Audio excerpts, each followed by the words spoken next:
sem grito. Nós vamos gritar. Nós temos que gritar para festejar o começo da reconstrução. O que aconteceu no Rio Grande do Sul é uma tragédia sem precedentes e vai ficando claro que ela é sem precedentes. Não no número de mortes, mas um estrago que realmente é sem precedentes. Começaram a sair as primeiras contas. Agora saiu uma conta um pouco mais bem feita, digamos assim, um pouco mais fundamentada sobre quanto vai custar refazer as coisas. E quando eu digo coisas, é um monte de coisa, eu queria falar sobre elas no Rio Grande do Sul. Nós estamos falando de um número que pode beirar ou ultrapassar os 100 bilhões de reais. Os primeiros números que saíram são números muito modestos. E os primeiros valores que foram ofertados para a sociedade, e ainda não chegaram, também são muito modestos, diante da necessidade. O governo federal lançou um pacote que ele diz que é de 50 bilhões de reais, mas que não é de 50 bilhões de reais, porque quando fala, estamos lançando uma medida provisória, virá mais, é fundamental que virá mais, mas estamos lançando uma medida provisória para a reconstrução e esse pacote é de 50 bi, não é de 50 bi, mas não é nem de perto de 50 bi. Porque quando a gente fala valor para a reconstrução, você vai, assina um cheque, faz uma TED, faz um Pix e joga o dinheiro lá para as pessoas. Dinheiro novo, dinheiro que elas precisam. Então, um pedaço daquele dinheiro, dos 50 bi do governo, é antecipação de cronogramas de pagamento. Por exemplo, tem lá o abono salarial. Antecipa o cronograma de abono salarial para 700 mil trabalhadores com carteira assinada. Dá 758 milhões de reais. Esse dinheiro seria desembolsado este ano. E, no entanto, vai ser desembolsado este mês. Então, é uma antecipação, não é um crédito novo. Seguro-desemprego. Liberação de 2 parcelas do seguro-desemprego para quem já tinha,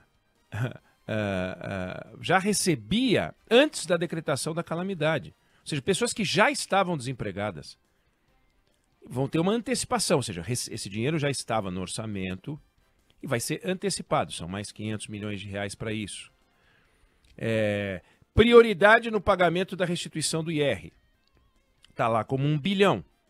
Dinheiro que todo mundo que tem direito a receber, porque pagou imposto a mais, vai ser restituído. Só que em vez de ser restituído, talvez em julho, uma parte em junho, uma parte em agosto, todos, ou prioritariamente, receberão em junho. Também não é dinheiro novo. Aí tem lá Bolsa Família e Auxílio Gás. É liberação do calendário para o pagamento. Então, são 580 mil famílias que já são beneficiárias do Bolsa Família e do Auxílio Gás, que vão receber antecipadamente. Também não é dinheiro novo. Aí vem 200 milhões de reais para fundos de estruturação de projetos, que é nada, é muito pouco. E eu não estou dizendo aqui, ao falar isso, que o governo federal, ou o governo estadual, ou as prefeituras são malvadas e não estão transferindo os recursos, não. Eu só estou dizendo que, diante do tamanho do estrago, a gente está muito longe da solução. É só isso. Então, operação de crédito com o aval da União. 14 municípios, nós estamos com 400 municípios como desafios, ou mais do que isso. Então vai ter uma força-tarefa para analisar o crédito para municípios. Os beneficiários são 14 municípios só. E aí o impacto disso pode chegar a 1,8 bi. Depois tem um outro que é um aporte de 4,5 bi para garantia de crédito e diz que é um potencial de alavancagem de 30 bi. Então na conta entra como 30 bi, mas é 4,5 de aporte. Não é 30. Então só daí, dos 50 do governo, vira 20. Depois tem outras medidas para empresas, subvenção, ou seja, desconto na taxa de juros até um determinado limite. E por aí vai, eu não vou repassar todas as medidas, mas só para dizer o seguinte, não existe um pacote de 50 bi. Não existe esse pacote é fake. O que existe é um cálculo que o governo fez do impacto que as medidas podem ter numa visão generosa e marqueteira do governo para dizer que botou 50 bi, não botou 50 bi. Mas a despesa é real, a necessidade de despesa.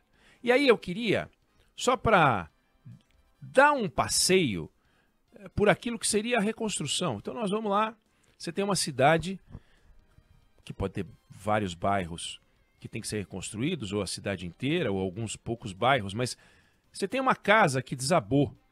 Aí você tem lá um terreno cheio de entulho. Tem que pegar o trator, tem que pegar o caminhão. Multiplica isso por 100 mil casas. Você tem que tirar toda a lama e todo o entulho das ruas. Não adianta limpar os terrenos das casas, tem que limpar também as ruas. Tem que higienizar. Tem que higienizar. Porque você tem uma lama, você tem insetos, proliferação de rato, barata, bichos em geral. Você tem que higienizar. Mosquito. Você tem que reconstruir parques, praças. Você tem que fazer terraplanagem. Ruas que foram fechadas tem que reabrir. Mas tem pedaços de asfalto, tem que retirar para depois reasfaltar. Reasfaltou, você vai ter que fazer um projeto urbanístico em alguns casos. Você tem que sinalizar. Sinalização de trânsito, placa, faixa de pedestre, semáforo. Você tem que conferir a rede de energia elétrica, a rede de abastecimento de água e esgoto, o sistema de drenagem. Vai ter que fazer um sistema de prevenção de acidentes e de desastres, que não tem. Vai ter que replantar as árvores, vai ter que recuperar estradas, pontes. Como é que você faz? Você muda para uma casa, só que do lado não tem ônibus, não tem escola, não tem hospital, não tem clínica veterinária, não tem o banco, não tem o correio, não tem o posto de saúde, o supermercado, a farmácia, a padaria. Aí você vai morar lá e não tem nada para fazer. Sem atividade comercial, você não tem renda nas cidades. Você tem que cuidar até do cemitério. Você tem que fazer a recuperação do solo, fundação para poder construir de novo, avaliar a estabilidade do solo, ver um laudo de viabilidade para reconstrução. Você tem iluminação pública, você tem a rede de internet, telefonia, segurança pública, postos policiais.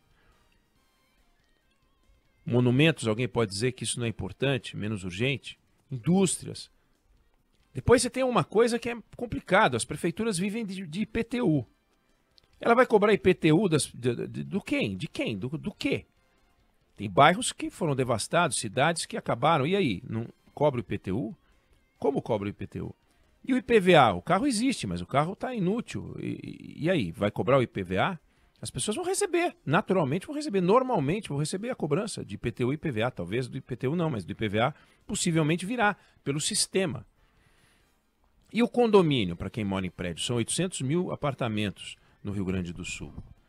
Se cobrar, o prédio está alagado. Mas se não cobrar, os funcionários não recebem também. É uma complicação. Quem é que vai bancar isso? Vem cá, a casa foi destruída. Vai fazer uma nova casa. Você constrói uma casa, você tem um imposto. Esse imposto vai ser cobrado. Aumentou a área da casa ou diminuiu a área da casa, vai ter que trocar a documentação. A documentação, o registro de imóveis, aquele imóvel não existe mais. Então vai surgir um novo imóvel no mesmo terreno. Como é que resolve isso do ponto de vista jurídico? Então é uma complicação. É uma complicação, e eu estou falando algumas coisas desta complicação. E isso envolve muito dinheiro. Depois, ter uma cidade organizada, isso não vai acontecer tão rápido, né? E não tem a conexão com outra cidade, não tem a estrada, não tem a ponte, como é que faz? A gente viu cenas. Pontes que caíram, então as pessoas saíam de um lado, desciam um morrinho para chegar até o rio, atravessavam de bote, iam para o outro lado, subiam um morrinho para ir para outra área. Antes era uma ponte, passava o caminhão com um monte de mantimentos. Agora não passa o caminhão com um monte de mantimentos. A pessoa tem que descer com um saquinho de arroz, com um galão de gasolina. Como é que faz? Ou seja, imagina, esse processo de reconstrução tem que ter uma autoridade, que eu não sei como vai ser, que vai ter subautoridades que vão cuidar de cada região. Quantos tratores vão ser envolvidos? Quantos caminhões vão ser envolvidos nessa obra gigante? Aonde esse entulho todo vai ser jogado? Como é que vai arrumar a mão de obra para fazer as construções e as reconstruções e as reformas e tal? Pode ser que tenha bairros sem problema algum com água, mas eles estão cercados por bairros com problema de abastecimento, com problema sem estrutura, sem nada. Como é que vai voltar? Não tem a escola, não dá para matricular o filho. Bom, mas matricula na escola da cidade vizinha, mas a cidade vizinha também não tem escola, mas digamos que já tenha, mas ela foi montada para um número de alunos que já existe. Então, como é que você vai abrigar, vai dobrar a densidade de alunos na escola vizinha? E como é que vai para a cidade vizinha? Com ponte, se não tem a ponte? Eu estou dramatizando, posso estar exagerando, mas pensa que nós temos mais de 400 municípios com algum grau de carência, com algum grau de estrago, de pequeno a absoluto, e é preciso fazer toda essa reconstrução, que não vai resolver com estes valores do governo federal e também não vai resolver com o orçamento do Rio Grande do Sul. O Rio Grande do Sul não tem dinheiro. O Rio Grande do Sul deve hoje 92 bilhões de reais. Este valor é o número que os mais conservadores dizem que vai construir o Estado, ou seja, tudo aquilo o tamanho da dívida do Rio Grande do Sul. É uma coisa maluca que nós estamos falando. Nós não temos ainda um número, nós realmente não temos um número. Ninguém parou para fazer essa conta, porque não é a hora de fazer essa conta de uma forma geral, não é a hora de fazer essa conta, porque você ainda está fazendo resgate. Você está colocando as pessoas em abrigo. Sua preocupação é alimentar as pessoas que estão em abrigo, é dar condições de higiene, saúde, enfim, nem educação nós estamos falando, mas é essa etapa. Mas quem faz prevenção e quem faz projeção e faz plano já tem que pensar na reconstrução. Então tem uma turma cuidando dos resgates e tem uma turma cuidando. Tem que ter uma turma já cuidando, como é que a gente reconstrói o Rio Grande do Sul, por onde a gente começa. Quais são as cidades que estão com estrago total, estrago parcial, estrago pequeno, quais são as estradas que a gente tem que recuperar, em que ordem a gente vai recuperar, como é que a gente vai fazer essa força-tarefa, porque esse esforço de reconstrução vai ser incrível. É uma coisa incrível. Fora que durante esse período, o Rio Grande do Sul vai ter prejuízo, né? A economia do Rio Grande do Sul vai perder. Uma economia que equivale a 6% do PIB brasileiro, uma economia importante, uma economia rica, ela vai perder bastante, né? Você pensa que é um estado que produz 640 bi ano, 640 bi ano.